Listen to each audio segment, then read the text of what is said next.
जय हिंद दोस्तों। आप सभी का एफडी क्लासेस में स्वागत है। आज हम 12 मई को जितने भी इम्पोर्टेंट क्वेश्चन बनेंगे उन सभी क्वेश्चन को देखेंगे। यदि आपको किसी भी क्वेश्चन में किसी प्रकार का डाउट हो तो कमेंट ज़रूर कर देना है। यदि आप हमारी वीडियो में पहली बार हैं तो चैनल को सब्सक्राइब, लाइक और शेयर ज़रूर करें, साथ ही बेल आइकन को प्रेस करें जिससे कि आपको नोटिफिकेशन मिल सके। चलिए आज का पहला प्रश्न देखते हैं।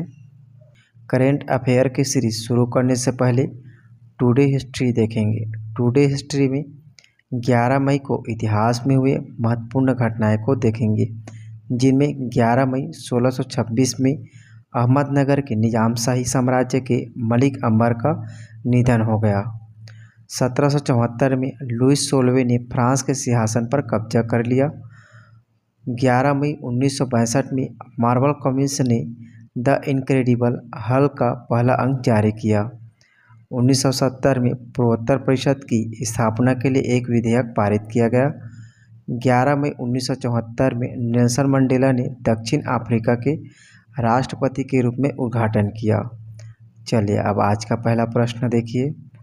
3 दिवसीय अंतर्राष्ट्रीय श्रृंखला एक्सपो 2023 का आयोजन कहाँ किया जाएगा? तो इनका सही आंसर होगा नई दिल्ली में 3 दिवसीय अंतर्राष्ट्रीय श्रृंखला एक्सपो 2023 का आयोजन किया जाएगा। नई दिल्ली में इसका आयोजन किया जाएगा। इम्पोर्टेंट क्वेश्चन है। प्रधानमंत्री मोदी 18 मई को नई दिल्ली के प्रगति मैदान में अपनी तरह के पहले व्यापक 3 दिवसीय अंतर्राष्ट्रीय श्रृंखला एक्सपो 2023 का उद्घाटन करेंगे। यह पहल 47वें अंतर्राष्ट्रीय संग्रहालय दिवस को मनाने के लिए की गई है। एक्सपो का उद्देश्य समग्र बातचीत को सुविधाजनक बनाना है और देश भर के विभिन्न संग्रहालयों द्वारा प्रदर्शित विविध सांस्कृतिक विरासत को प्रदर्शित करना है। चलिए अगला प्रश्न देखिए। अंतर्राष्ट्रीय बास्केटबॉल महासंघ ने किस देश को मार्की 2023 मेंस बास्केटबॉल वर्ल्ड कप के लिए होस्ट के रूप में चुना गया है? तो इनका सही आंसर होगा कतर को अंतर्राष्ट्रीय बास्केटबॉल महासंघ ने मार्की 2023 मेंस बास्केटबॉल वर्ल्ड कप के लिए होस्ट के रूप में चुना गया है। इंपॉर्टेंट क्वेश्चन है, याद रखेंगे।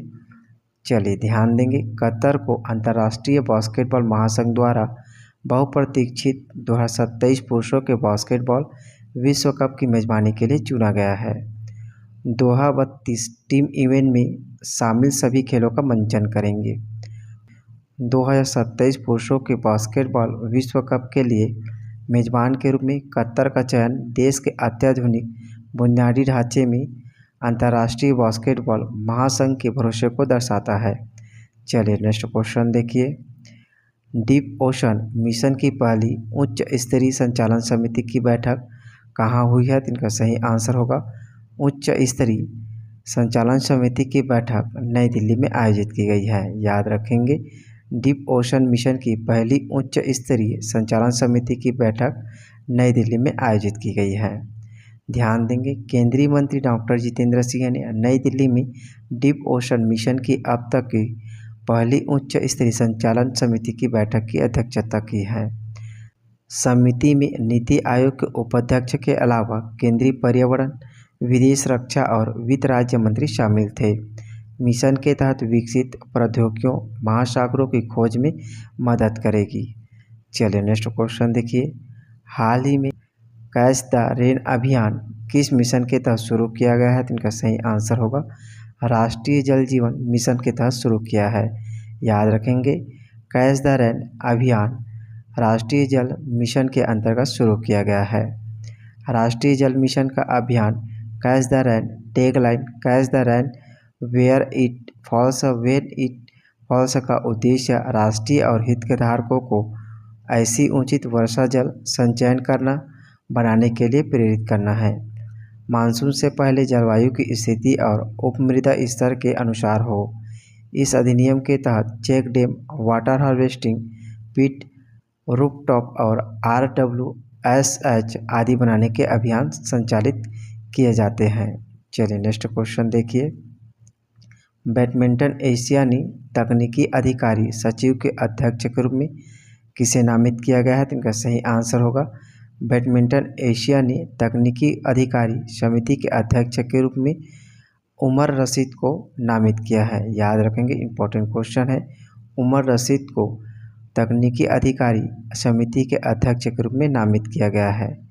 चलिए ध्यान देंगे, बैडमिंटन एशिया ने उमर रशीद को तकनीकी अधिकारी समिति के अध्यक्ष के रूप में नामित किया है। बैडमिंटन एसोसिएशन ऑफ इंडिया के संयुक्त सचिव उमर रशीद को बैडमिंटन एशिया में इस प्रमुख भूमिका के लिए चुना गया है। वह देश भर में बैडमिंटन टूर्नामेंट में अंपायरिंग के मानकों को ऊपर उठाने, नियमों और विनियमों के विकास और कार्यान्वयन की देखरेख करेंगे। चलिए नेक्स्ट क्वेश्चन देखिए। ऑस्कर नामित डॉक्यूमेंट्री श्रेणी में प्रतिष्ठित पीबॉडी अवार्ड से किसे सम्मानित किया गया है? तो इनका सही आंसर होगा पीबॉडी अवार्ड से राइडिंग विथ फायर को सम्मानित किया गया है। याद रखेंगे, ऑस्कर नामांकित डॉक्यूमेंट्री श्रेणी में प्रतिष्ठित पीबॉडी अवार्ड से राइडिंग विथ फायर को सम्मानित किया गया है। चलिए ध्यान देंगे, ऑस्कर नामांकित डॉक्यूमेंट्री राइडिंग विथ फायर को डॉक्यूमेंट्री श्रेणी में प्रतिष्ठित पीबॉडी अवार्ड से सम्मानित किया गया है। इसका निर्देशन रिंटू थॉमस और सुमित घोष ने किया है। यह डॉक्यूमेंट्री भारत में एकमात्र महिला नेतृत्व वाली समाचार पत्र खबर लहरिया के इर्द गिर्द घूमती है और यह कैसे डिजिटल पत्रकारिता में परिवर्तित हो जाती है। पीबॉडी ने वर्ष 2022 के लिए 35 चयनित विजेताओं की घोषणा की है। चलिए नेक्स्ट क्वेश्चन देखिए। भारत 60% वैश्विक मातृ मृत्यु वाले 10 देशों की सूची में कितने स्थान पर है? तो इनका सही आंसर होगा भारत इसमें शीर्ष स्थान पर है। याद रखेंगे, भारत 60% वैश्विक मातृ मृत्यु वाले 10 देशों की सूची में पहले स्थान पर है। इंपॉर्टेंट क्वेश्चन है। चलिए ध्यान देंगे, भारत उन 10 देशों की सूची में सबसे आगे हैं जो वैश्विक मातृ मृत्यु, मृत जन्म और नवजात मृत्यु के 60% और विश्व स्तर पर 51% जीवित जन्मों के लिए जिम्मेदार हैं। संयुक्त राष्ट्र के अध्ययन के अनुसार WHO, यूनिसेफ और UNFPA द्वारा प्रगति ट्रैकिंग रिपोर्ट में नवीनतम प्रकाशित अनुमान को चल रहे अंतर्राष्ट्रीय मातृ नवजात स्वास्थ्य सम्मेलन में लॉन्च किया गया है। चलिए नेक्स्ट क्वेश्चन देखिए।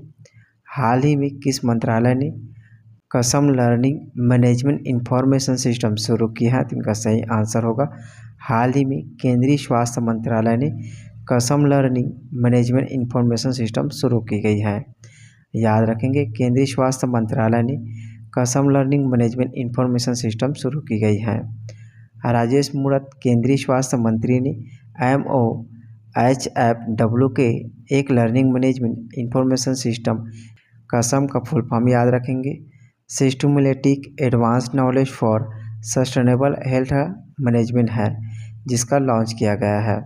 यह डिजिटल लर्निंग प्लेटफॉर्म राष्ट्रीय स्वास्थ्य और परिवार कल्याण संस्थान नई दिल्ली द्वारा विकसित किया गया है।